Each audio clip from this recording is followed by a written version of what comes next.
Good afternoon and welcome, everyone. Thank you for taking the time to join today's webinar. It is top of the hour, and I do want to be respectful of everyone's time, so we're going to go ahead and get started. I'm Reneika Lightbourne, and I'm always delighted to have the one and only Chantelle Owens from Georgia Tax Lien Bootcamp as our featured speaker. She's a wealth of knowledge and a subject matter expert on tax lien investing. Chantelle, again, thank you so much for joining us today. Thanks for having me, Reneika. I'm happy to be here. Oh, wonderful. So Ms. Owens she'll educate us on the many advantages of tax lien investing. She'll give us some exit strategies that's available if you decide to use tax lien as your preferred wealth building tool, and of course some due diligence process to kind of be mindful of when it comes to tax lien investing.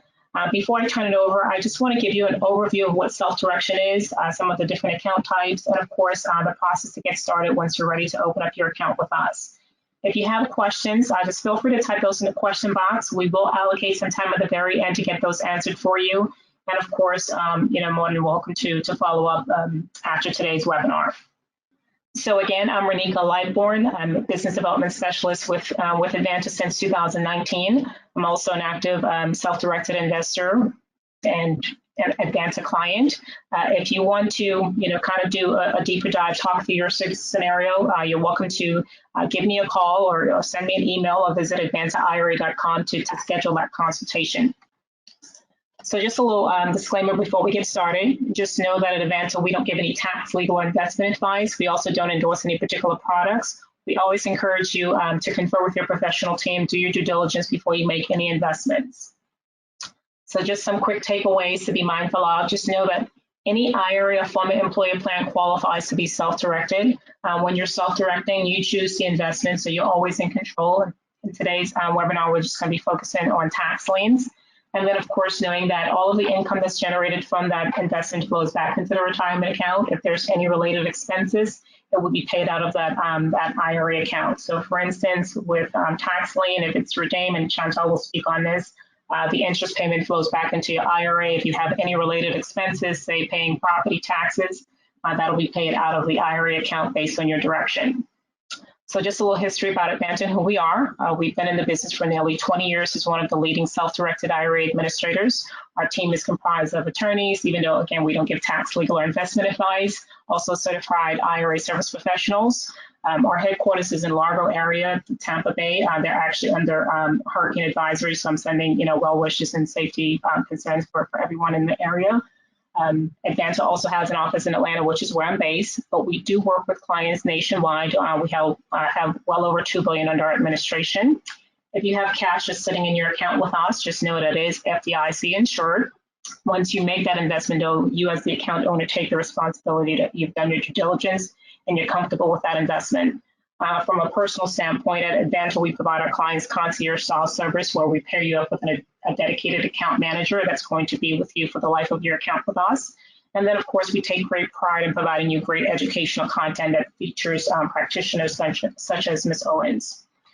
Just know that in addition to doing weekly webinars, all of our webinars are recorded. You can access that on our video library. You can also check out our YouTube channel. We also have what's called Pitch, Promote, Prosper. It's a networking platform. You can check out our website to register to attend. And also to my colleague, Alex Perney, hosts a podcast that you're welcome to take a listen to. So exactly what is a self-directed IRA? Just very simply, a self-directed IRA just means that you as the account owner, you have complete control over your retirement funds. You get to decide what is it that you want to invest in. You get to really diversify your account outside of the traditional stocks and bonds. So you can use those qualified retirement accounts to invest in oil and gas, precious metals, notes and mortgages, private lending, real estate related assets such as, single family, fix and flip, or multifamily or commercial unit. And then, of course, today we're focusing specifically on tax lien certificates.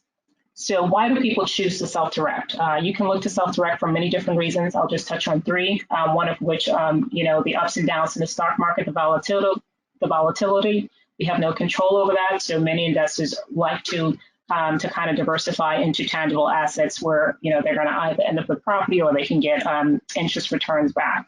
And then another reason as to why you may want to self-direct is, instead of taking out a personal, loan or tapping into your emergency fund, you can put, retirement funds that you're not going to be touching for years at a time to work for you while you're doing your working years.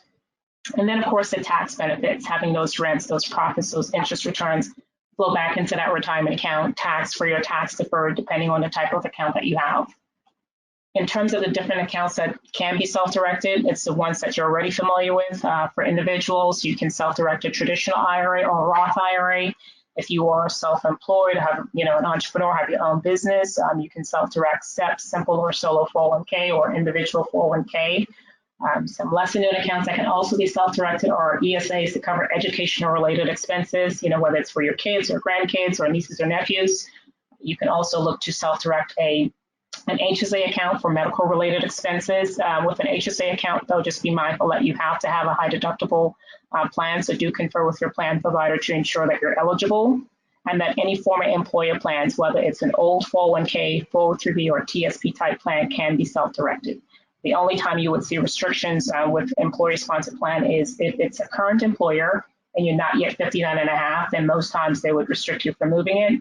You can certainly inquire with them to see if they'll make an exception, but any former employer plan can be rolled over to self-direct. The thing to keep in mind is with traditional, it's tax deferred, meaning you get the tax break now, you pay the taxes later when you take it out at retirement. Whereas with a Roth, you've elected to pay those taxes, and as long as you hold that account for at least 5 years and you're at the retirement age of 59 and a half, when you take those funds out, you pay no taxes. In terms of the contributions for 2022, with traditional and Roth IRAs, you can put in a total of $6,000. If you're over the age of 50, you can put in an additional $1,000, so $7,000 total. With a SEP IRA, you can contribute up to 25% of your compensation. With a solo 401k, you get to contribute as an employee and also match as the employer, to where you can possibly put up to $61,000 if you're under the age of 50, or $67,500 if you're over the age of 50. With an ESA for educational related expenses, you can put in $2,000 per year per child. For an HSA, if it's an individual account, you can put in $3,650. If it's a family plan, you can put in $7,300. And if you're over the age of 55, for HSAs, you have an additional $1,000 catch-up. So for 2023, those numbers are going to bump up just a little bit, but for 2022, those are your contribution limits. In terms of getting started with us, we've really streamlined that process for you in 3 simple steps. Step 1, fill out the application. You can do that directly on our website, or reach out to myself or one of my colleagues, and we can get you the DocuSign link for the IRA to get those to do it electronically. Again, we do pair you up with a dedicated account manager that's going to be with you for the duration of your account with us. And then step 2 would be funding your account. You have several ways. You can use a combination of doing a direct rollover from a former employer plan like an old 401k or TSP, or you can transfer from an existing IRA, whether it's traditional or Roth IRA, and also make an annual cash contribution. And then finally, start investing. What is it that you have an interest in? If it's, whether it's tax liens and you're in the state of Georgia or Florida or wherever your preferred location. And with that, I'll go ahead and turn it over to Ms. Owens. Let me just make you the presenter. All right. Can you see my screen, Reneika? I sure can, yes. All right. Well, welcome everyone. I'm super excited to be here. Always a pleasure. I love sharing this story and my knowledge about tax liens. So let's go ahead and get started. So first of all, I am Chantelle Owens. I am the CEO and founder of GA Tax Lien Bootcamp, which we are in the process of rebranding to Tax Lien Bootcamp because we are moving to a more national platform. And I'd love to share my story with you today. So I just want to get started with my first tax lien adventure. So this was actually a silver lining for me. So I had purchased a property. It was a 4-bedroom, 2-bath home in Ellenwood, Georgia. I originally purchased the property for $139,000, and along came Tasha, who paid $2,100 for this particular property. I'm gonna let that set in just for a little while, because I know some of you are like, how was that even possible? Which was also my question at the time. So she paid $2,100 for a property that I was upside down in, which means I had a $139,000 mortgage, but the property itself was worth like $102,000. So when she paid the $2,100, she basically made a $2,100 investment for a property that had, in her case, $100,000 equity in it. So let's talk a little bit about that. So what I did was I reverse engineered this process. When she purchased that tax lien, I was able to redeem that to get my property back. But in that process, I began to understand how tax liens work. And since that time, I've done nothing else but tax liens. Once I figured that process out, I knew I had stumbled on a gold mine. And so since that time, I've purchased over 50 plus properties for my personal rental portfolio and thousands of others for others, as well as through joint ventures. So exactly what are tax liens? All that being said, what are tax liens and how do they work? So simply put, if a property has taxes that have not been paid, eventually the county will file a superior lien on the property in the deed records so that that property can be sold for the back taxes owed. And so that lien that the county files in the deed records is known as a tax lien. So let's talk about the different types of tax liens and just, some lingo. So first you have remember the tax lien is just the document that is filed in the county courthouse record. Then once the county actually sells that particular instrument at auction, it becomes something else. So you have something that's called a judicial tax deed, and that's a tax deed that has gone through a judicial process. So there's been a judge involved, and then once that property is sold, it conveys full rights to the properties. There's no interest involved. Once you have purchased a judicial tax deed, that property is now yours. Then we have what is called a non-judicial tax deed. And this is the typical tax deed that most people know about. If they have any knowledge about tax deed, this is the one that most people know about. This is a deed that has not gone through any judicial process. The county is just taking this deed, to this tax lien, to auction it, and the person who wins the highest bid receives a tax deed. This also conveys full property rights, and there's no interest involved. So with both of these instruments, the person is not coming back to redeem the property. All right. Then you have redeemable tax deeds. And this is the type of tax deed that my state has. I'm in Georgia. And so a redeemable tax deed has also not gone through a judicial process. It conveys some property rights. It has a redemption period, which means that the homeowner or anyone having an interest in that property can come back within the state mandatory time to redeem the property. Each state that has a redeemable tax deed law has a different time period. So let's say, for instance, in Georgia, that would be 365 days. So again, this particular instrument conveys some property rights because of the redemption. So the homeowner or anyone who has a lien against the property can come back and redeem to take away those rights.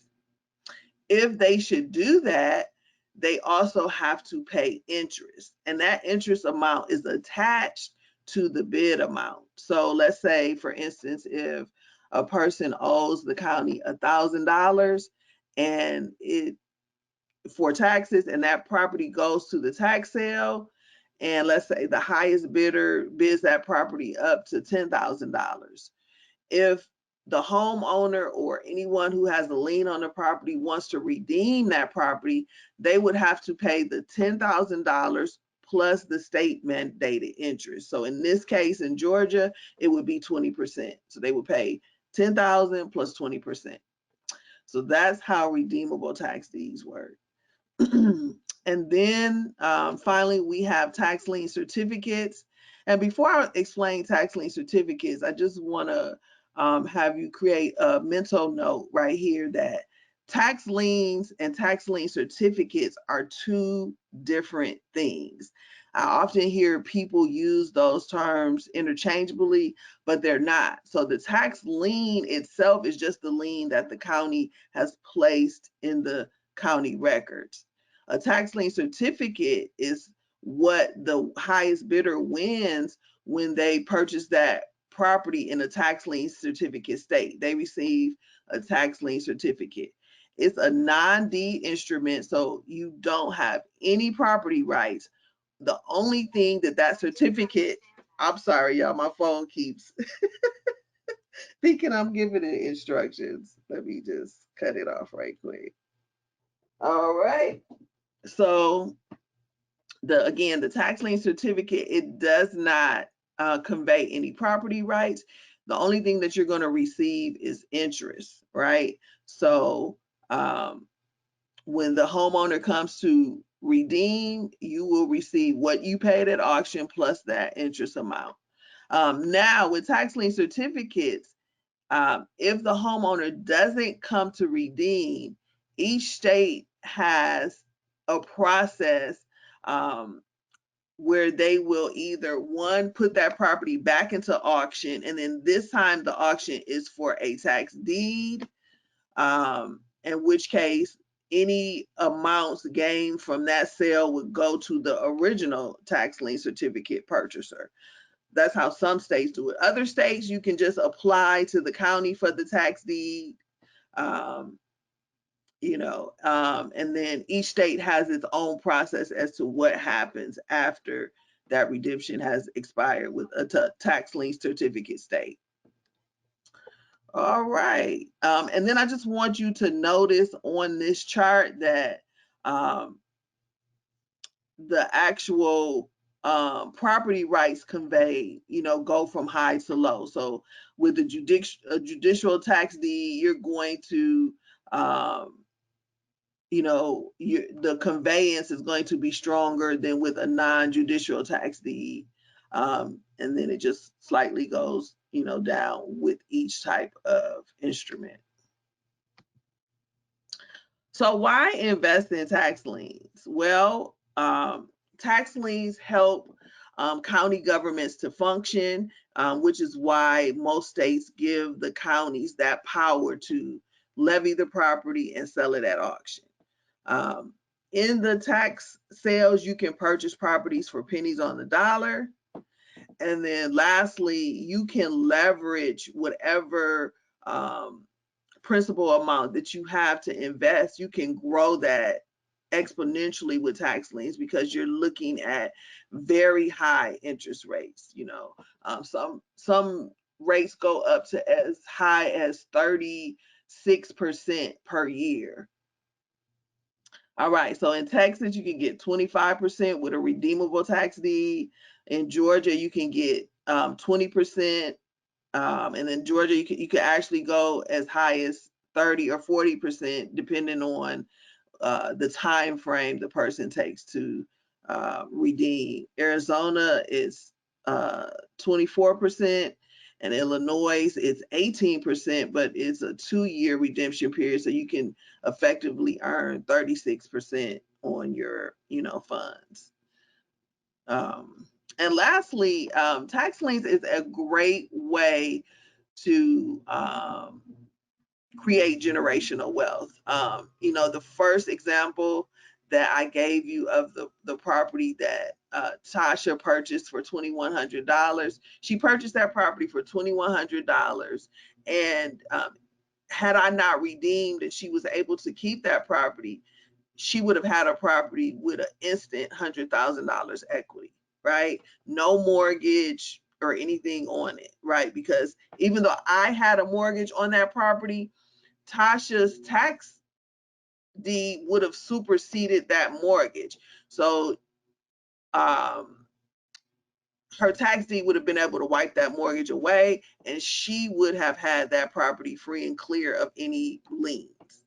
And so it's a great tool to create generational wealth because you're putting in a small investment, but the return is astronomical. So just an example of one of our students who purchased a property. She purchased it for $4,500. It was a tax deed property, and instantly, if she rehabbed it, she would have been able to sell the property for $271,000. And I'm sure it's way more than that now because this particular example was like 2 years ago. So a question I get is, how do I personally know so much about tax liens? I've kind of just talked about that, but since my inception into tax liens, I've totally invested in tax liens. But prior to tax liens, I was already in real estate. So just quickly about me, I enlisted into the U.S. Army Reserves in 1992. Then in 94, I went into corporate America, and both of those experiences quickly taught me that I needed to work for myself. And in 1998, I went part-time into real estate, got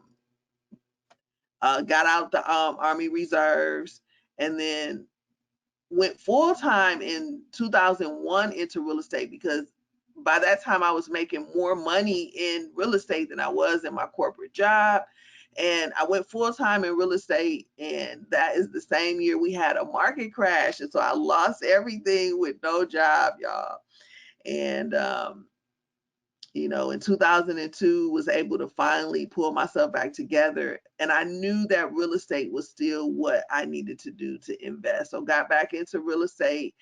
By 2005, I was a big time real estate investor, and I was doing I had done subject to investing, wholesale investing, fix and flip investing, and was now starting to get into rental, creating a rental portfolio. In 2006, I obtained my salesperson's license in Georgia. So I am a licensed real estate agent as well. And then 2007, y'all, I lost it all again in the next market crash. And then finally in 2008, I just showed you the whole silver lining.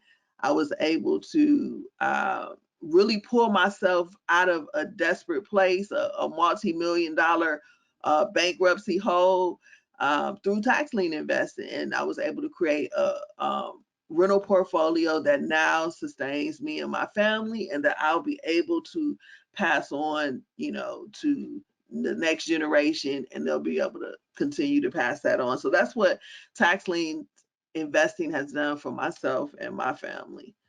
All right. So we talked about all that. So before I open it up for questions, I just want to leave you with a couple keys to freedom that I found helpful on my journey to financial freedom. 1, invest in your education. 2, network. And 3, get you a mentor ASAP. Anybody that has gone through the steps that you're trying to take can definitely help you, on your way. And then lastly, I want to invite you out to our free webinar. It's a 2-hour webinar in which we go more in depth into tax liens and the different instruments. And our next one is Tuesday, October 11th. It's from 6 to 8 p.m. And like I said, it's free. So just want to invite you all out. You can either scan this QR code or you can reach out to us. Our client experience associates can help you get registered as well. And then lastly, you can stay connected with us on our social media. So Reneika, I'm gonna hand it back over to you, and you can ask me whatever questions you have. Wonderful. Thank you so much, Chantelle. Great information. And yes, we do have questions coming in. So first, a comment. Can you please share the slides? Yes, we'll send you a copy of the slides, or you can just email me, and then I can send it back directly to you. The recording of this will be up. Normally, we would have it up within 24 to 48 business hours, but again, our headquarters is under weather advisory, so hurricane advisory, so it may take a little bit longer, so be patient. But if you reach out to me directly, I can get you a copy of the slides. So the question is, doesn't the bank that you held the mortgage with have an interest in preventing Tasha from taking ownership? That's a great question. Just I'm going to kind of restate it just so everyone understands. So I had a mortgage on the property when Tasha purchased it in the tax sale. So the question is saying, doesn't the mortgage company that I had the mortgage with it, couldn't they have prevented that? And yes, they could have. All they would have had to do is pay the taxes. But they decided not to. And in this case, they decided not to because this was during the market crash. Keep that in mind. So this was like 2008. And so this particular mortgage company had a ton of properties defaulting. And so at this time, most mortgage companies weren't paying the back taxes. And something else to keep in mind is that this property did not have an escrow. So it wasn't like the mortgage company was taking the funds from the escrow to pay the taxes. This mortgage did not require that. There's still a ton of mortgages on properties where there's no escrow. So that's also, how that may happen. Okay, next question is, isn't the mortgagee, in this case, you would still be responsible for the mortgage? Say it, I didn't hear the first part. So the question is but the mortgagee would still be responsible for the mortgage, yes? Yeah, so in this case, if Tasha, if I didn't redeem and Tasha had, got the property, for her, the property would be free and clear, but the mortgage company I would still have an obligation to the mortgage company to pay the mortgage. Yes, that's typically how that works. Okay, next question is, how does tax lien work in Florida? Have you done them in that state? Yeah, so tax liens in Florida, Florida is a hybrid state. So Florida has tax, depending on the county, you can purchase a tax deed or a tax lien certificate. So it just really depends on the county. But once you know how each instrument works, then it kind of works the same. Then you're in each state, you're just learning the more logistical aspects of the state, how often they hold the auction, those type of things. So but Florida is a hybrid state, so they have a ton of different states that have different things going on. Okay, next question is, first it's a comment and then a question.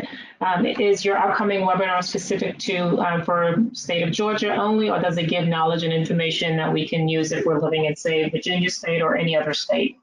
Yes, it's national. It's basically a national webinar because, again, we go more in depth into one of those instruments. And so we show you which states use which instrument. Okay, other question is there a preference, or should I have a preference between going after judicial or non-judicial tax deeds? Some people do have a preference.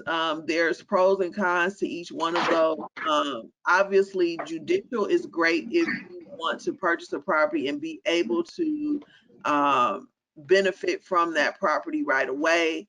However, you're typically going to do that at a higher premium, right? So if it's gone through a judicial process, that means the county has come out of their pocket to do some of the processes that you typically would have to do after you've purchased it.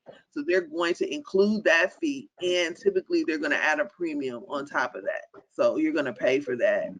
Yeah. Okay, next question is, can you do a tax lien in a state different from where you live, from where you reside? Absolutely. People do that all the time. Okay, let's see, more questions that came in is, can you touch on some of the pros and cons of tax lien investing? Yeah, so obviously I touched on the pros, which is you can purchase an asset for pennies on the dollar that has an astronomical value, right? The cons is not knowing what you're doing. You could purchase property that's worth nothing, that you won't be able to use if you don't know what you're doing. Also, if you don't know what you're doing, you could find yourself in legal trouble, civil or criminal, if you don't understand the tax lien laws.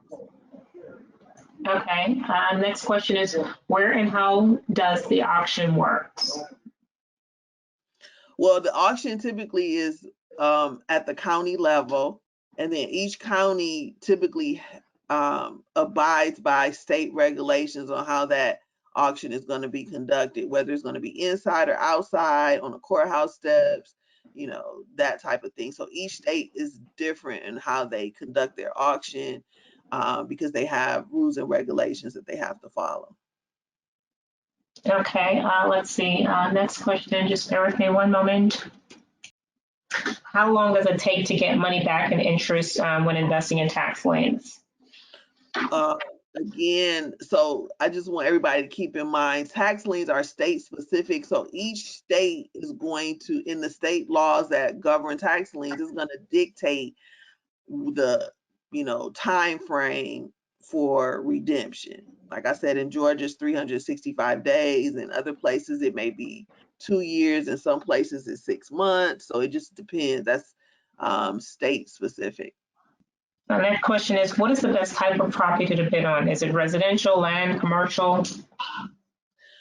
So that's ultimately up to your end goal or your end strategy. What are you trying to accomplish? Each one of those, land, residential or commercial, are beneficial, so if you can get any one of those in the tax sale, you're doing great. So, but it just ultimately depends on your end strategy. If you want to be a developer, you may go look for land. If you want a rental portfolio, you may look for a ton of single family. If you're doing something else, commercial wise, that may be the best option.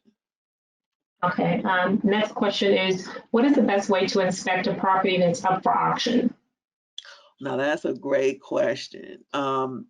With tax lien properties, typically you're not going to be able to get inside of the property.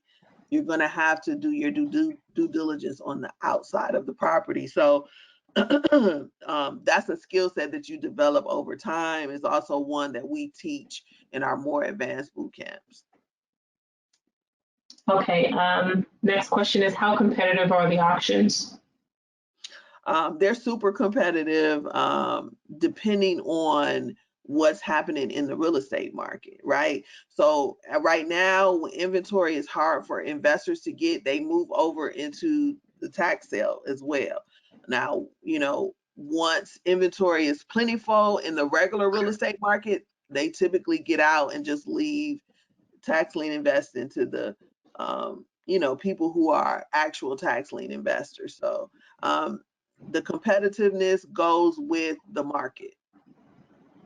Okay, the next question is, can you talk a little bit more about due diligence? What is it? Yeah, so due diligence is doing your research to determine whether investment is going to be profitable or not. Ultimately, whether you should make that investment. It's going to include things like looking up the value of the property, knowing how old the property is, understanding what exit strategies you have with a property. Could you rent this property? Would it sell? With an Airbnb, is going to include things like knowing how much the property needs in repair, if any. Those type of things is what you're looking for in due diligence. Okay, next question is, in Georgia, what is the next step after the 365 day expires? Do you take the paperwork you received back to the court? Okay, that's a great question. So every state is different in how that works. So in Georgia, what happens after the redemption period expires, then you as the tax lien investor is going to start a process called a foreclosure of right to redeem. That's going to stop anybody being able to come back and redeem that property. So that's a legal process that you would have a tax lien attorney complete for you. And then after that, you may or may not want to, do a quiet title as well. Okay, so next question is relating to self-directed, so I'll answer those.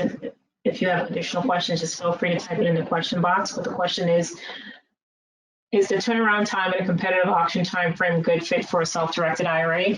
Great question. So you can, self-direct via directly through the IRA, meaning you're telling Advanta to send the money where it needs to go, or indirectly through an LLC scenario.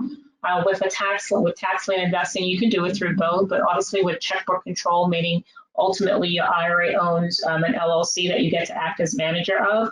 That gives you the flexibility to where you control the purse strength. So you're typically we see our clients that have self-directed accounts and their strategy is tax lien investing, that they prefer to use the LLC feature.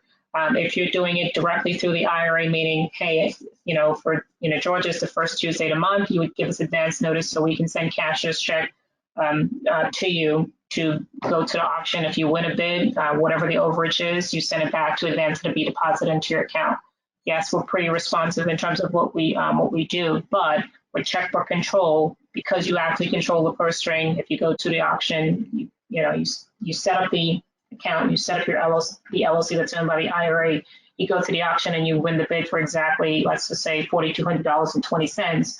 Well, you can get a cashier's check directly from that LLC's bank account for that exact dollar amount. So you actually control it directly, and that's typically what we see our clients do when they're doing tax liens or fix and flip. Next question is, what website do you use to perform your due diligence? Okay, before I answer that, I just want to say, Reneika, by far, most of our students use their retirement funds to purchase tax liens. Probably the #1 strategy that people use. So just wanted to add that that's kind of a viable strategy. And to include, hopefully Reneika doesn't get mad at me, but Reneika is one of our previous students, and she has definitely used her retirement funds to purchase tax liens. Yeah, absolutely. No. I typically mention it, especially when I'm doing it in person.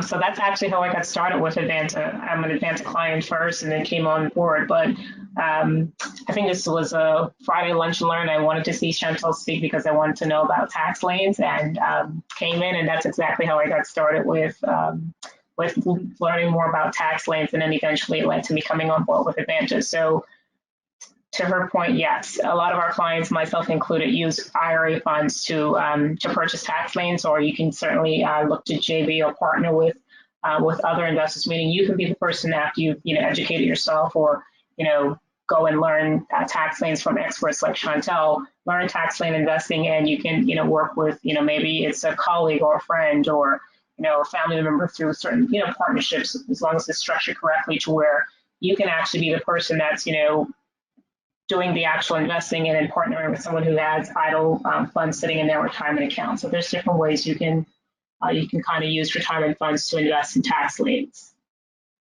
And circling back to the question is, what website do you use to perform due diligence? All right. Well, this one is, I'm very proud to say, and Reneika, I'm not for sure that you even know this yet, but we've actually developed our own software to do tax lien due diligence, because we found that we were using a ton of different sites, and it's still it wasn't as accurate as what we needed it to be. So we just decided to develop our own software. It's called the Bomb Ass Tax Lien Software. Congratulations. Yeah, I didn't know that. That's incredible. Yeah. Okay. Yeah, we actually just launched it about a month ago. So we're just getting ready to announce it to our previous students. But that's the software that we're using. Prior to that, it was a bunch of websites. Mostly the county website is gonna be the most beneficial. That's where you're gonna find the most information to do your due diligence on your. But then also then you're going to use a lot of, you would have a lot of subscriptions to a lot of different websites to do your due diligence, which is another reason why we decided to create our own. So, but the number one is going to be the county website. Okay, and then they're asking if you can repeat the website once more, just because they didn't capture it. Well, the name of our software is Bomb Ass Tax Lien Software, but you have to be one of our students to use it. So it's not like a website that you can go to. You'd have to come to that free webinar, and then we'll tell you, you know, how you'll be able to access it. Mm-hmm. Okay, so I just had a question. So yes, the recording will be uploaded to our website and our YouTube channel, but I'm just asking to bear with us. Typically, we would try to get it up same day or at least within 48 hours, but our headquarters located in the Tampa Bay area is under hurricane advisory. So, you know, there's going to be some disruption there, and we're praying for everyone's safety. So it may take a little bit longer to get the recording up, but if you reach out to me, then I can send you, I'll get the slides from Chantelle and then email it over to you. But the recording itself eventually will be uploaded to our YouTube channel. Let's see if we have any other questions that came in. Thank you so much. Just a comment of, you know, everyone in Florida to be careful with the hurricanes. Chantelle, I think that's all of the questions that came in. If you have any additional questions last minute to kind of get those in the question box so we can get those answered, let me go ahead and make myself the presenter. Again, if you have any questions, about self-direction, feel free to reach out to me. You can, you know, give me a call, send me an email, or visit us at advantaira.com. Yes, the recording itself will be eventually shared once we're back. Well, once the headquarters in Florida is operational. A standard operating procedure, but if you want a copy of the slides, reach out to me. If you want to learn more about Georgia Tax Lien Bootcamp, I know you guys are in the process of rebranding, but feel free to reach out to Chantelle and her team. Chantelle, any parting words before we disconnect? No, thanks for having me. We've, like I said, we've just launched the software, but we're also in the process of launching a financing or underwriting of tax liens as well. So I'm looking forward to being the first company to launch that in the industry. But how we're setting it up to work is a person would purchase a tax lien with their own funds. So let's say their IRA funds, and then they could come back to us, and then we would refinance that. Let's say use that term for up to like 70% of what they paid for, so then they could continue, you know, using those funds over and over. So I'm super excited to, you know, and then I probably have to talk to you to see how that works with the IRA, but definitely looking forward to launching that. Yeah, absolutely. And anytime your IRA is involved with any, your IRA can use loan or leverage, but the loan type itself would have to be non-recourse, and I can certainly, you know, do a one-on-one. Chantelle, you and I know I'm going to see you guys in a couple of weeks anyway, so we can talk through the logistics of that. But, you know, as IRA holders, or if you have questions relating to self-direction or want to know more about, you know, what is non-recourse loans or how it works, then again, feel free to reach out to me. Again, I appreciate everyone's time and great question, and happy investing, everyone. Thanks for having me. Absolutely. Thank you for taking the time as always.